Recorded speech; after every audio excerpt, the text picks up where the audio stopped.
안녕하세요. 네.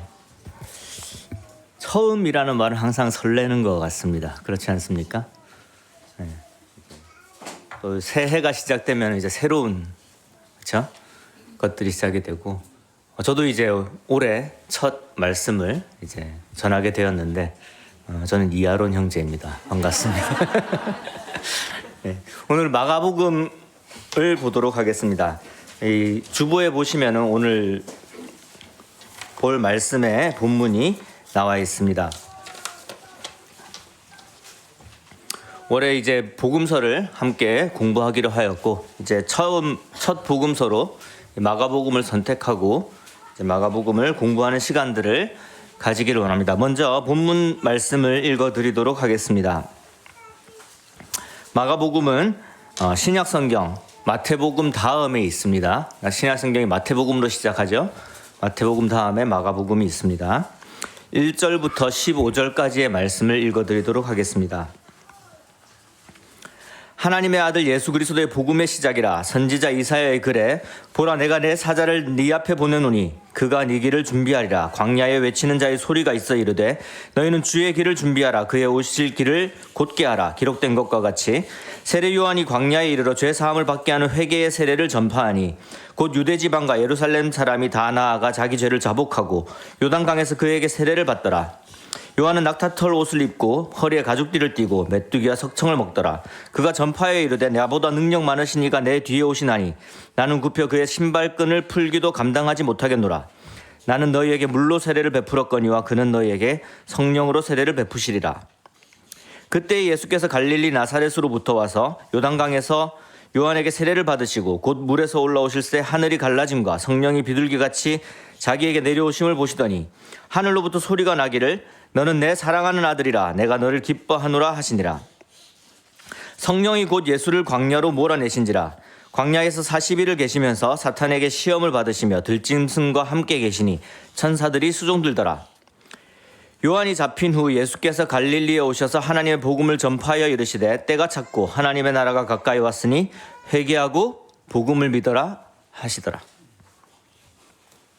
네. 제가 평소에 읽는 것보다 조금 빨리 읽기는 했는데요. 왜 빨리 읽었을까요? 제가 의도적으로 좀 빨리 읽었습니다. 시간 때문이 아닙니다. 마가복음은 이렇게 읽는 거기 때문에 조금 빨리 읽었습니다. 마가복음에 가장 많이 사용되는 부사 중에 하나가 곧이라는 부사예요. 이 곧이 어떤 뜻인지 혹시 알고 계십니까? 이걸 경상도 사람한테 물어보면 안 돼요. 왜냐하면 물론 다른 지역도 어떤지 모르겠는데 우리 아버지한테 이제 자, 식사 다 됐으니까 식사하러 오세요. 그러면 이제 아버지가 곧 갈게 그래요. 언제쯤 오셨을까요? 네, 하실 거 다 하시고 천천히 오십니다. 네.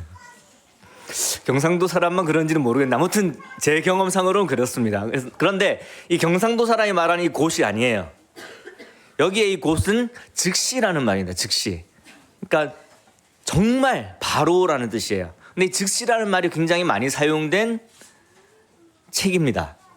마가복음은 누가 지었냐면은 마가라는 이 예수님의 제자가 쓴 글입니다. 물론 예수님의 사역 당시에 12제자에 들어가 있는 제자는 아니었습니다만은 이 교회 초기에 이제 제자들과 함께 하면서 사역을 했던 사람이고 특히 마가는 그 사도행전에 좀 자주 등장을 하는데 바울과 바나바의 첫 번째 선교 여행 때 함께 했던 자였고 사실 이제 나중에 그 마가 때문에 이제 바나바와 바울의 좀 갈등이 있기는 했었습니다. 하지만 마가는 계속해서 바나바와 함께 사역했었고 나중에는 이제 베드로와 함께 사역을 했던 것으로도 기록이 되어 있고 또 이제 바울이 마가와의 관계를 회복하면서 바울이 옥중에서 마가의 도움을 필요로 해서 마가를 부르는 그런 그 기록들로 봤을 때에 이 마가는 바울 그리고 바나바 그리고 베드로 이런 그 제자들과 사도들과 함께 사역을 했던 그런 예수님의 제자였음을 알 수가 있습니다.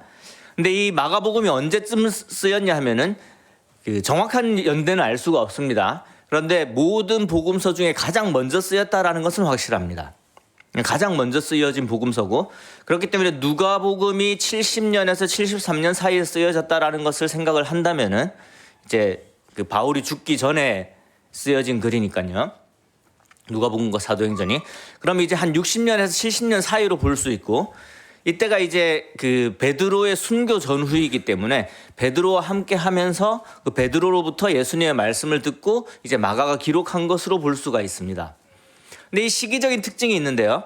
이 베드로가 로마에 있을 때에, 그리고 이 마가가 이 마가복음을 기록할 때는 이제 네로의 박해가 시작되었던 때였어요.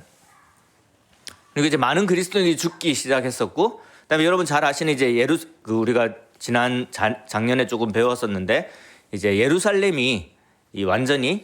성전이 완전히 이제 파괴되는 그 시기를 앞두고 있는, 굉장히 그 갈등이 심했던, 종교적인 갈등, 민족적인 갈등, 이런 것들이 심했던 시기라는 것이죠. 그러면 제가 저번에도 말씀을 드렸지만 이 시기에 그리스도인들은, 그러니까 마가를 비롯한 그리고 베드로의 순교를 목격했던 이런 많은 그리스도인들은 무엇을 기다리고 있었을까요? 임박한 주의 재림을 기다리고 있었습니다.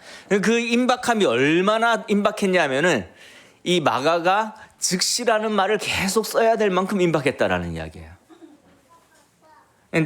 주님이 오실 날이, 그리고 그리스도의 심판이 굉장히 임박했는데 곧 주님이 오실 것 같은 거예요. 그러면 곧 주님이 오시면은 예수 그리스도의 복음을 전해야 되는 제자들이 해야 될 일은 무엇입니까? 자, 일단 그리스도의 삶을 일단 재정비해야 되겠죠. 내가 정말로 예수 그리스도를 따라 잘 살고 있느냐, 예수님의 말씀을 잘 순종하고 있느냐를 생각을 해야 되는데, 또 중요한 것은 무엇입니까? 이 예수 그리스도의 복음을 빨리 전해야 되죠. 급하잖아요. 지금 아니면 전할 기회가 없을 것 같아요. 내가 복음을 전해야 되는 이 대상에게 이걸 빨리 이야기해 주지 않으면 안 되는, 그래서 빨리 이야기해서 빨리 예수 그리스도에 대해서 알려서 빨리 회개하고 예수님을 받아들이고 구원을 받아야 되는 그런 상황에 있었던 겁니다. 그러니까 마가는 이 예수 그리스도의 삶을 정리하면서 누구든 이 글을 읽고 빨리 예수 그리스도에 대해서 이해를 하고, 예수 그리스도가 어떤 분이신지를 알고, 예수 그리스도가 어떤 삶을 사셨는지를 알고, 예수 그리스도가 어떤 말씀을 하셨는지를 알고, 그리고 마지막으로 예수 그리스도가 우리를 위해서 어떠한 그 희생의 길을 가셨는지, 그리고 어떻게 부활하셨는지를 적어야 되는 거예요. 적었는데 너무 길고 장황하면 어때요? 사람들이 빨리 못 읽잖아요. 그렇죠? 그래서 아주 간략하게 예수 그리스도의 삶을 기록을 하고 빨리 읽고 빨리 이해해서 빨리 구원을 받아라라는 목적으로, 그리고 그리스도인들에게는 빨리 이 예수 그리스도의 삶을 전함으로써 예수 그리스도의 삶을 이해를 하고 나도 예수 그리스도를 따라 살도록 하고, 또 복음을 전하는 데 있어서도 예수님을 이렇게 소개하면 좋습니다, 예수님이 이런 삶을 사셨습니다라는 것들을 알게 하기 위해서 쓴 글입니다. 그러니까 이 호흡이 굉장히 빨라요. 굉장히 빠릅니다. 당장 우리가 읽은 그 내용에서 이미 예수님은 뭘 하기 시작하셨습니까? 복음을 전하기 시작하셨습니다.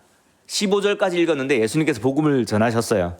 다른 복음서를 보시면은, 이 공간 복음서를 보시면 마태복음이나 누가복음을 보면은 예수님 태어나는 것 또는 요한이 태어나는 것부터 시작을 해서 그 어린 시절 이야기도 나오고, 예수님이 복음을 전하기 위해서 딱 말을 열기까지 꽤 이렇게 호흡이 깁니다. 그에 비해서 마가복음은 재빨리 진행을 되고 있는 것을 알 수 있습니다. 그리고 이제 마가복음 1장에서 벌써 예수님께서 복음을 전하셨을 뿐만 아니라 귀신도 쫓아내시고 병자도 고치시고 제자들도 부르셨습니다. 마가복음의 구조를 간단하게 잠시 설명을 드리면은 16장으로 되어 있습니다. 그 중에 앞부분에 8장까지가 예수 그리스도의 사역이에요.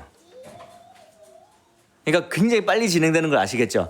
16장 중에서 8장까지가 예수 그리스도의 사역이에요. 그리고 이제 8장에 굉장히 중요한 그 전환점이 하나가 나오거든요. 그게 베드로의 신앙 고백입니다. 그 이후에 예수님께서 무엇을 말씀하시기 시작하면은 그때부터 주제가 어디로 넘어가냐면은 예수 그리스도의 죽음으로 넘어갑니다.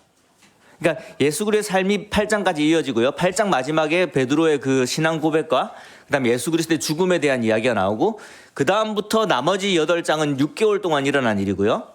이제 9장 10장이 6개월 동안 일어난 그 갈릴리에서의 사역을 마치시고 유대로 가는 과정에서 예수 그리스도의 죽음을 이야기하시는 거고요. 그리고 이제 11장부터 16장까지 6장까지가 일주일 동안 일어났던 예수 그리스도의 고난과 죽으심과 부활의 이야기입니다. 굉장히 이제 중요한 부분이고 그 부분만큼은 굉장히 세세하게 기록을 해요. 그런데 우리 성도님들이 마가복음 1장을 읽기 시작을 하면은 16장까지 단숨에 읽으실 수 있는 그런 내용으로 되어 있습니다. 그러니까 마가복음을 읽으실 때는 물론 이제 우리가 주일 말씀을 들을 때는 부분적으로 할 수가 있겠지만 마가복음을 읽으실 때에는 한숨에 읽으시는 게 좋아요. 이게 막 빨리 진행이 되거든요. 그러니까 그 다음 내용을 빨리 궁금하게 만들어서 빨리 보게 만드는 그런 책입니다. 그래서 한번 쭉 한 번에 읽어보실 것을 권해드립니다. 오늘 본문으로 돌아가서요. 이게 이제 이야기잖아요. 한 사람의 삶을 전기식으로 이렇게 풀어 쓴 이야기입니다. 그러면 우리가 이제 문학 작품을 대하든 글을 대하든 뭐 전기를 대하든 간에 그 글을 대할 때에 이제 여러 가지 방법들이 있는데 학교에서 가장 많이 쓰는 방법은 이런 이야기가 있으면 등장인물을 먼저 찾아보라라고 이야기를 합니다. 한번 찾아보시면 좋을 것 같습니다. 어떤 등장인물들이 있는지. 이게 등장인물이랑 인용되는 거랑은 조금 다른 거 아시죠?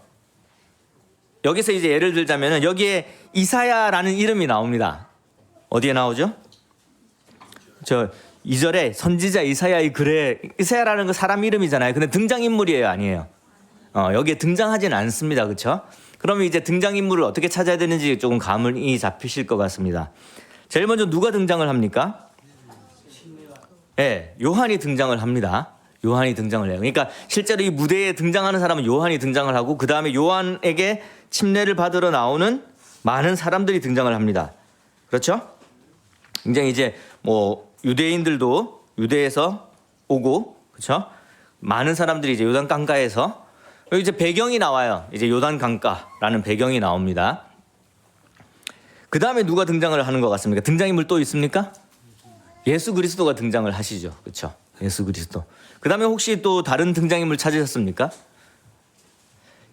이 상황이 이제 무대에서 펼쳐진다고 생각을 하고 보면은 그리고 이 글을 쭉 읽다 보면은 어떤 동사가 나오면은 그 동사의 주어가 존재해야 돼요. 그러니까 어떤 동작을 하는 사람이 있으면은 그 주어가 존재한다라는 이야기죠. 그래서 그런 그 주어들이 이제 등장인물이 될 수가 있습니다. 또 누가 등장을 합니까? 네, 성령님 등장하세요. 어디에 등장하고 있습니까? 성령님이 동작을 하시잖아요. 어떻게 동작을 하세요? 네, 몰아내시니라는 동사가 있으니까 주어가 성령님이고 성령이 실질적으로 그 등장을 하셔서 어떤 일을 하셨던 것을 볼 수가 있습니다. 맞습니까? 또 누가 등장합니까?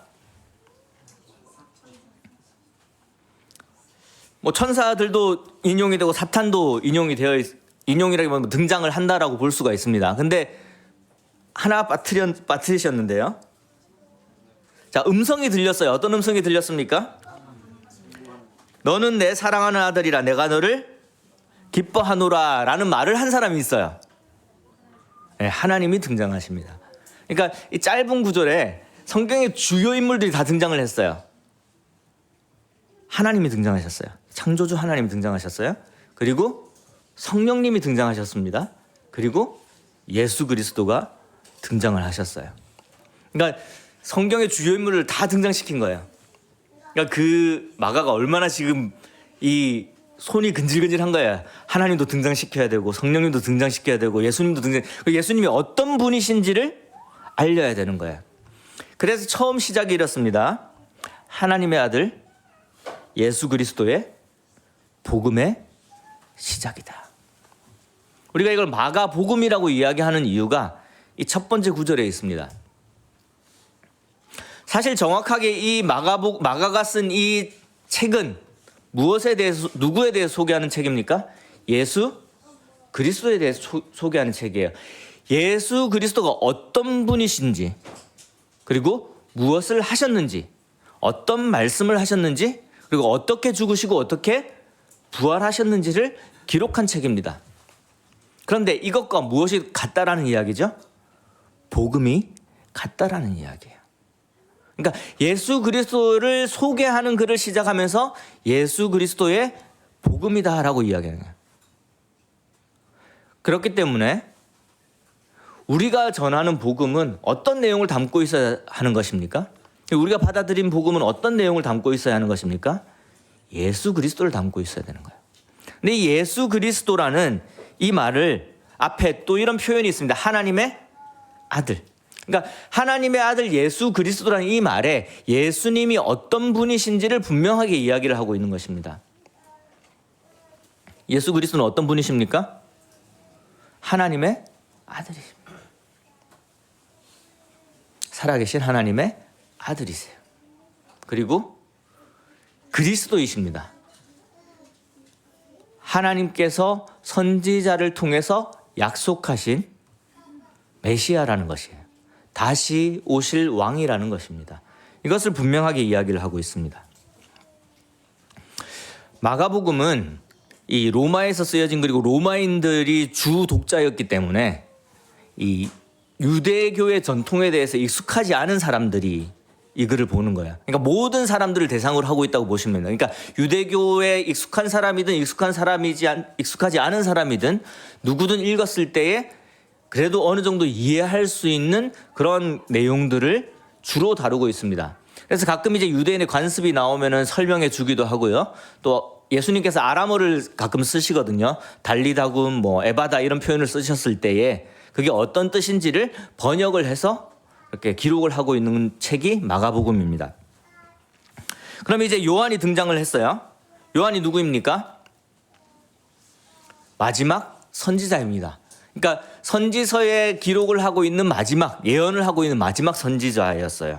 그래서 말라기에 등장하고 여기에 나와 있는 것처럼 이사야의 그 예언에 등장을 합니다. 근데 이 이사야의 예언을 보시면은 이사야서 40장 3절에 있는 말씀을 인용했습니다. 3절 말씀에 광야에 외치는 자의 소리가 있어 이르되 너희는 주의 길을 준비하라. 그의 오실 길을 곧게 하라.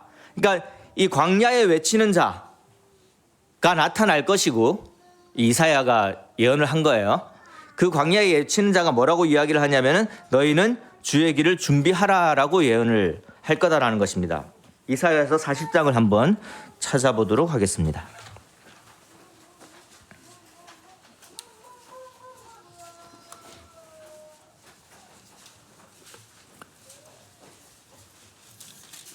구약 성경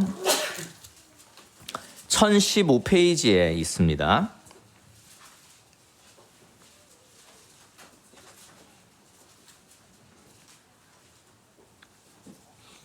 (40장 3절에) 보시면 외치는 자의 소리여 이르되 너희는 광야에서 여호와의 길을 예비하라. 자, 지금 이게 2절 3절에 선지자의 이 예언이 기록이 되어 있는데 뭐라고 기록이 되어 있었냐면은 이 광야에서 이제 외치는 소리가 있는데 누구의 길을 예비하라고요? 이사야서에 여호와의 길을 예비하라. 이 여호와라는 말은 실질적으로 이 기록이 될 때 발음이 불가능한 말로 기록이 되어 있습니다. 그래서 그걸 뭐로 번역을 해서 읽었냐면은 아도나이, 주로 번역을 해서 읽었습니다. 주인이란 뜻이에요. 이 마가가 이제 그것을 인용을 할 때 이렇게 너희는 주의 길을 준비하라 이렇게 인용을 한 거예요. 그러니까 번역을 하니까 주로 번역을 한 거죠. 같은 말씀이라는 의미입니다. 자, 그러면 광야에 외치는 자의 소리, 요한이 나와서 누구의 길을 예비했죠? 자, 구약 성경에 여호와의 길을 예비하라라고 되어 있던 거를 이제 주로 번역을 해서 주의 길을 예비하라라고 이야기가 되어 있고 그 예비한 사람, 그러니까 그 주가 누구로 오시게 됩니까? 그 다음 장면에서 예수 그리스도가 등장을 하게 되는 거예요. 이게 이제 삼위일체의 사상의 시작입니다. 뭐냐면은 하나님의 아들이시고 예수님은 또 누구라는 거예요? 하나님이시라는 거예요. 우리의 주인이시라는 거예요. 그러니까 유대교에서 나를 만드신 하나님을 지칭해서 부르던 그 말을 그대로 표현을 해서 요한이 예수 그리스도의 길을 예비했다라고 이야기를 하는 것은 구약 시대에 말하는 그 주와 예수 그리스도를 동일시하는 거예요. 물론 이제 이게 그 예수 그리스도의 복음이 전해진 시기라서 덜 저항을 받았을 수는 있겠지만 예수님 시기에 이런 이야기를 만약에 했더라면 어느 정도의 저항입니까? 신성 모독이다라는 저항이죠. 그런데 마가는 담대하게 복음을 전하면서 예수 그리스도를 하나님으로 표현을 하고 있는 거예요. 왜냐하면 예수 그리스도께서 이 땅에 오신 하나님이시기 때문에 그렇습니다. 그리고 이제 요한이 말했던 것은 그 죄사함을 받게 하는 회개의 세례였고요. 이 요한이 그 당시에 이제 많은 사람들에게 여러분들 그렇게 사시면 안 됩니다. 회개하십시오. 돌이키십시오. 회개라는 말은 잘 아시죠? 가던 길에서 방향을 전환해서 돌이켜서 가는 것을 이야기하는 것입니다. 그래서 내가 이때까지 살아왔던 삶을 완전히 버리고 이제 하나님을 위해서 살겠습니다. 그리고 그 증거로서 이제 침례를 받도록 한 거예요. 이 침례는 뭐 여러 가지 의미가 있습니다만 우리 성도님이 잘 아시다시피 첫 번째는 정결하게 되는 의미가 있습니다. 물에서 씻는 거죠. 그 다음에 완전히 잠수되어서 나오는 것은 무엇을 의미합니까? 죽음과 부활을 이야기합니다. 불가역성을 이야기해요. 무슨 말이냐면은 죽었다 새로운 삶으로 태어났잖아요. 그러니까 어떻게 되는 거죠? 예전의 삶으로 돌아갈 수 없다라는 것을 이야기하는 거예요.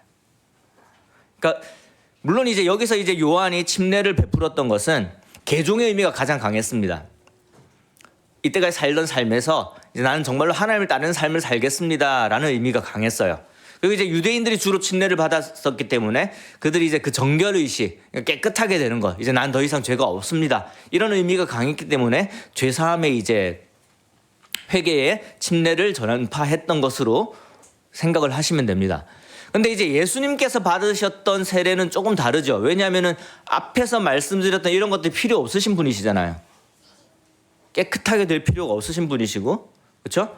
그리고 어떤 변화를 필요로 하시는 분이 아니셨습니다. 그러면 예수님께서 받으셨던 이 침례, 그러니까 물론 이제 다른 복음서에서는 좀 더 자세하게 묘사를 하고 있고, 또 요한이 제가 어떻게 예수님께 침례를 드리겠습니다 이런 표현들이 있지만, 그러니까 마가는 이런 부분을 다 생략했다는 건 뭐냐면은 어디에 초점을 맞추고 싶으냐면 이 예수님의 이 침례 받으신 이후의 삶에 좀 더 초점을 맞추고 싶은 거예요. 그래서 침례에 대한 설명도 좀 많이 부족한 것 같고, 또 굉장히 빨리 이 침례 받고 바로 또 이제 그 예수님의 그 40일 동안 금식하시고 또 사탄의 시험 받는 장면으로 넘어가게 되거든요. 그래서 여기서 이제 침례를 소개하는 것은 예수님께서, 그러니까 이 요한이 마지막 선지자로서 선지사의 여러 가지 역할 중에서 아주 중요한 역할이 뭐였냐면은 기름 붓는 거예요. 왕을 세우는 역할이죠. 사무엘이 했던 역할, 엘리야와 엘리사가 했던 역할들을 보게 되면은 새로 왕을 세우는 그런 역할을 하는데, 이제 요한도 그 왕의 길을 예비하면서 왕을 소개하는 역할을 했던 거고, 이제 그런 그 측면에서 예수 그리스도의 침례가 등장을 하게 되고, 이 세례를 받고 예수님이 올라오셨을 때에 이제 비둘기같이 성령님이 임하셔서 그런 모습들이 보여지고, 그 다음에 하나님의 말씀이 임하십니다. 그래서 예수님의 공생의 사역이 그때 시작이 되는 것이고 많은 사람들에게 알려지게 되는 것입니다. 그래서 마지막으로 우리가 생각해 볼 수 있는 침례의 중요한 역할 중에 하나는 뭐냐면은 이 공공성이에요. 사람들한테 알리는 것이죠. 그러니까 우리가 믿음으로 구원을 받고 하늘나라에 갈 수 있고 또 이제 내가 하나님의 자녀가 되는 건 분명하잖아요. 근데 침례식을 행하는 이유 중에 하나는 무엇이냐면은 이게 다른 사람들 앞에서, 하나님 앞에서, 천사들 앞에서 내가 구원받았습니다. 내가 하나님을 위해 살겠습니다. 나의 삶에 대해서 선언하는 그런 공공성이 있는 거예요.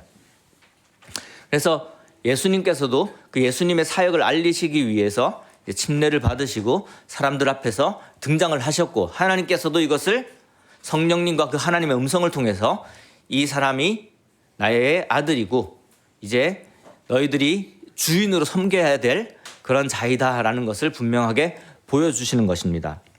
그리고 이제 어떤 일이 일어납니까? 10절에 보시면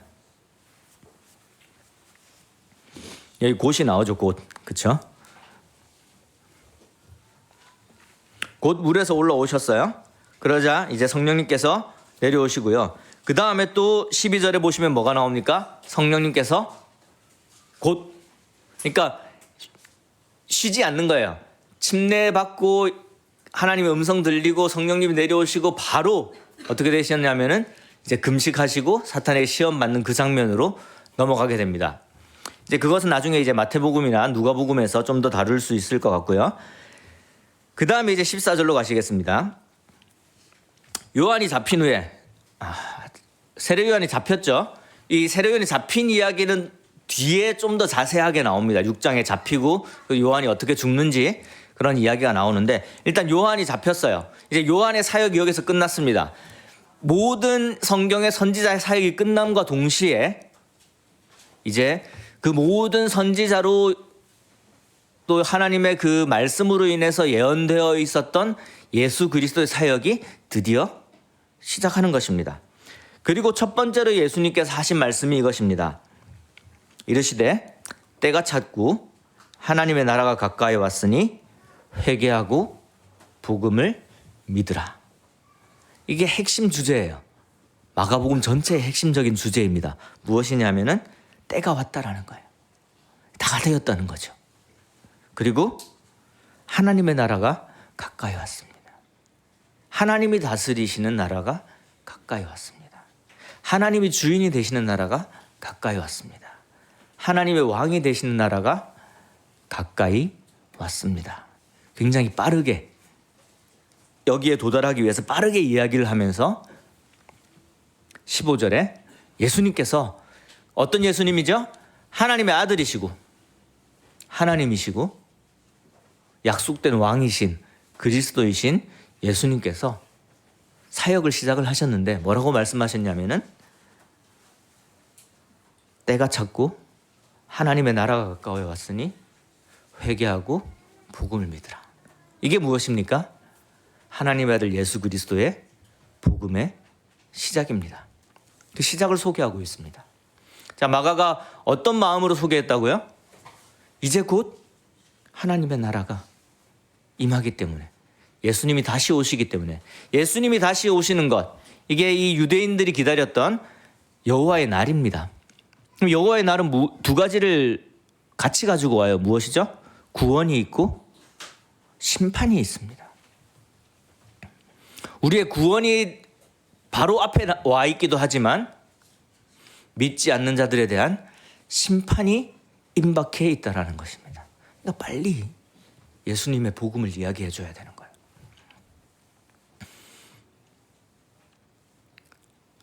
그 당시 마가의 이 시대에 많은 그리스도인들이 죽어가고 많은 사람들이 핍박을 당했고 그리스도인이든 아니든 간에 굉장히 많은 사람들이 억울하게 죽어갔어요. 이 핍박이라는 게 그런 거거든요. 죽을 짓을 안 했는데도 사람을 마구 죽이죠. 심지어 네로는 그 로마를 재건하기 위해서 로마를 방어합니다. 불질러요. 많은 사람이 죽었겠죠? 또 그것을 누구 탓을 했습니까? 그리스도인들 탓을 했어요. 그럼 또 그리스도인들이 핍박을 받는 거야. 그런 상황에서 많은 사람이 죽어가는 거야.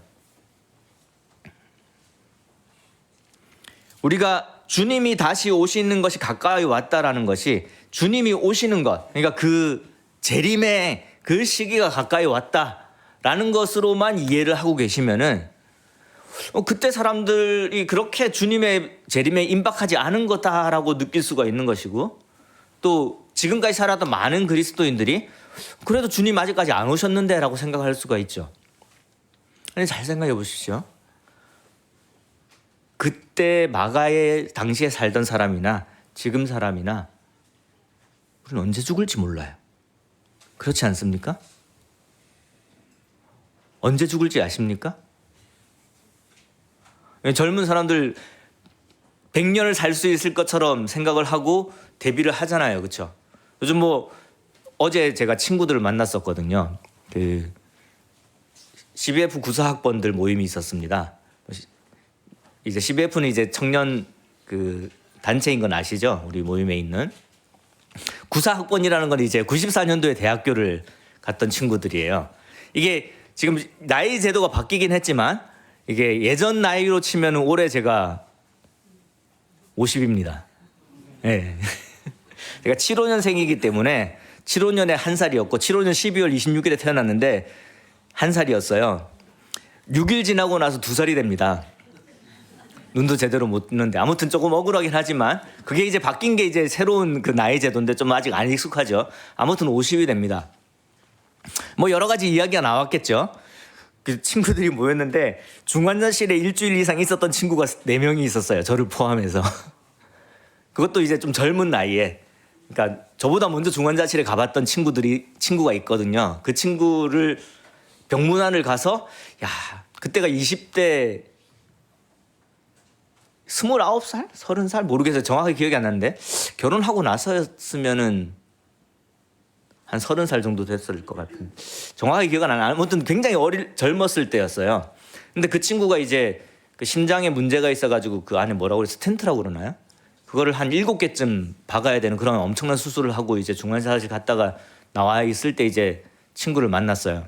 그러면서 이제 어떤 이야기를 했냐면 야, 죽음은 정말 대비해야 된다. 병은 대비해야 되고 언제 올지 모른다 그런 생각을 했었어요.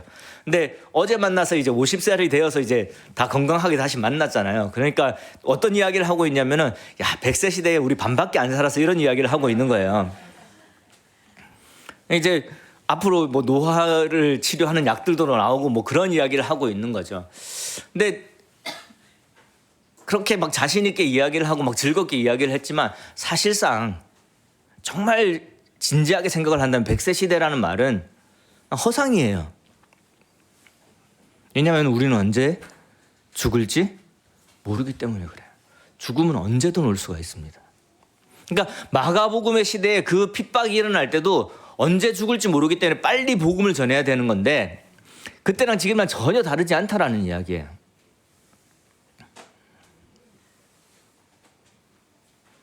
우리는 언제 죽을지 몰라요.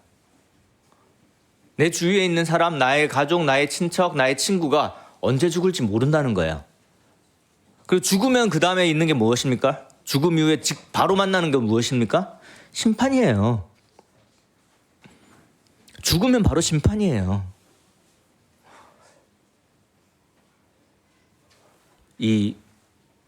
죽고 나면은 이제 무덤에 있는 기간도 있고 주님이 오시고 나면 그때 심판이 있는 거 아니냐라고 이야기를 하시겠지만 죽으면 심판이에요. 영에게는 시간의 개념이 없잖아요. 하나님은 그 영혼을 바로 심판하는 그 심판대로 데리고 가시는 거예요.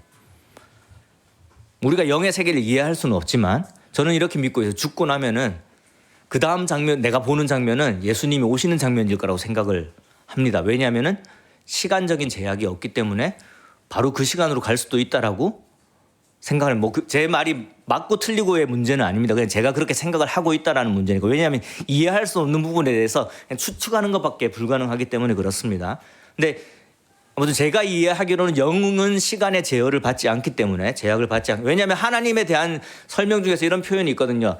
이전에도 계셨고 지금도 계시고 영원히 계실. 이게 이제 다 함께 존재한다는 의미로서 사용된 표현이거든요.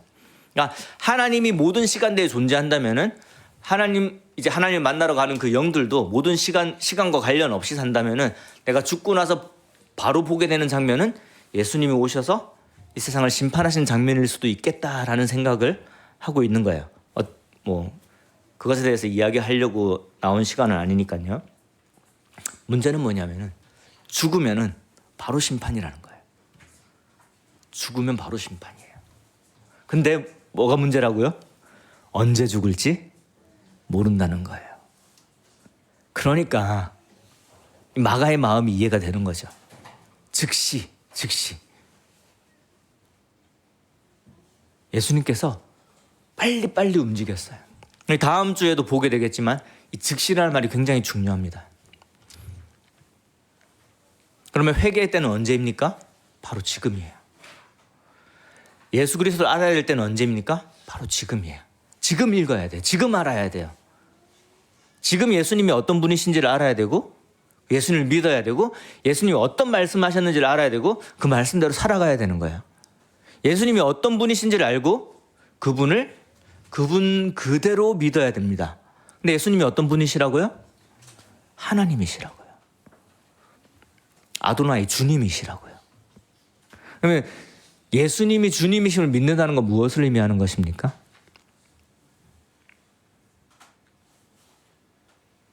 말이 어렵습니까? 예수님이 주님이라는 걸 믿는 게 어떤 걸 의미하죠?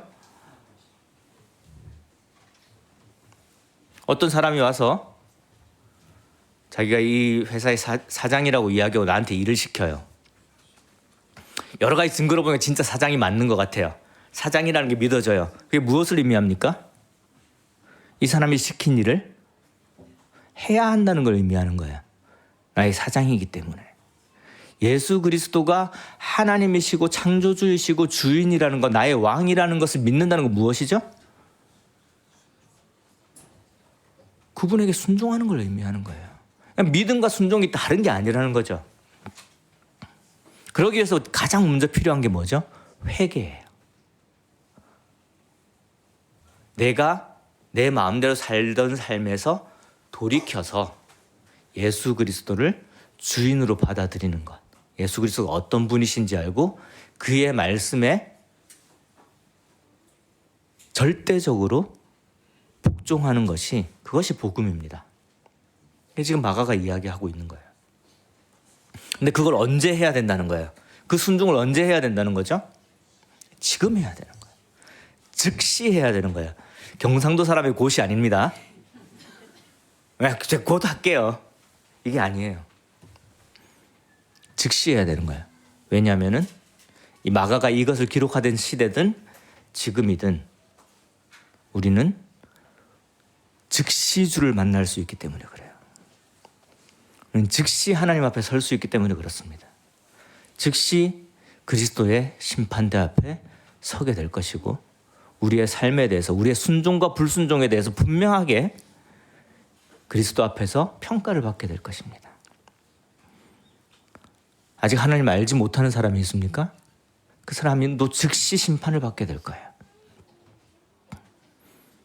즉시 심판을 받게 될 거예요. 그렇기 때문에 우리는 즉시 예수 그리스도의 명령을 따라서 그들에게 복음을 전해야 하는 것입니다.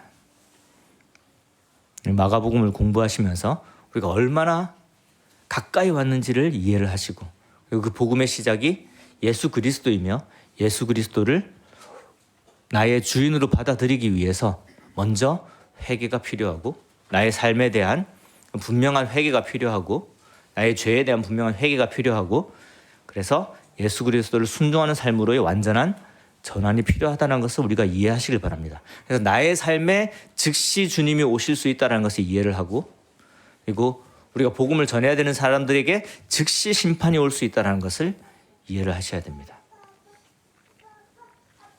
예수님께서는 하나님의 나라는 바로 앞에 와 계시기 때문에 그렇습니다. 기도하시겠습니다.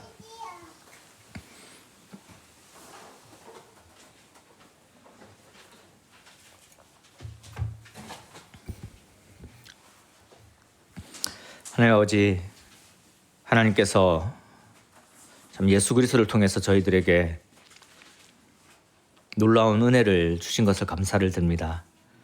참 성령님을 통해서 저희들이 하나님을 알게 하시고 예수 그리스도를 알게 하시고 또 우리의 이제까지의 잘못된 죄의 본성을 벗어나고자 하나님 앞에 온전히 무릎 꿇고 참 항복했던 그런 그 시간들을 기억하게 됩니다.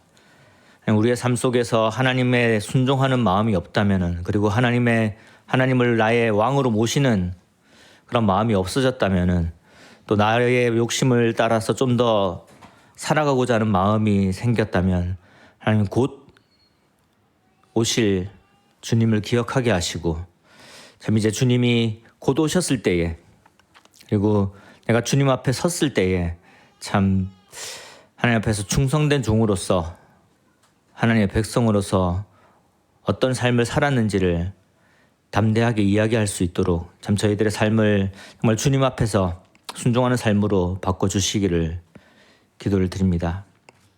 그리고 주님이 오심이 임박했을 때에 참 우리가 복음을 전하는 데에 더 서두를 수 있도록 도와주시고, 참 이 마가가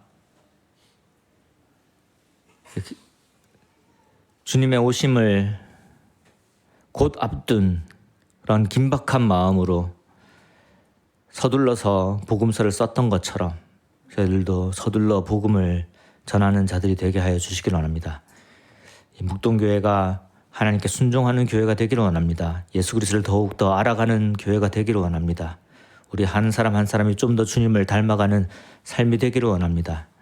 그런 과정 속에서 주님을 더욱 더 잘 알기를 원합니다. 시간 함께 해주시며 감사를 드리며 또한 주님의 말씀이 항상 저희들의 삶 속에서 힘이 되어서 저희의 삶을 움직이는 그런 삶이 되게 하여 주시기를 기도를 드립니다. 주 예수 그리스도 이름으로 기도드렸습니다. 아멘.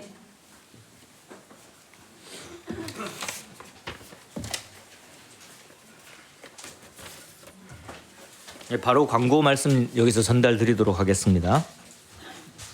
오늘 교회 방문하신 성도님들 소개해드리겠습니다. 광양교회에서 허문 형제님, 이필선 자매님, 허인혜 자매님 참석하셨습니다. 잠시 일어나서 반갑습니다. 그리고 영천교회에서 이민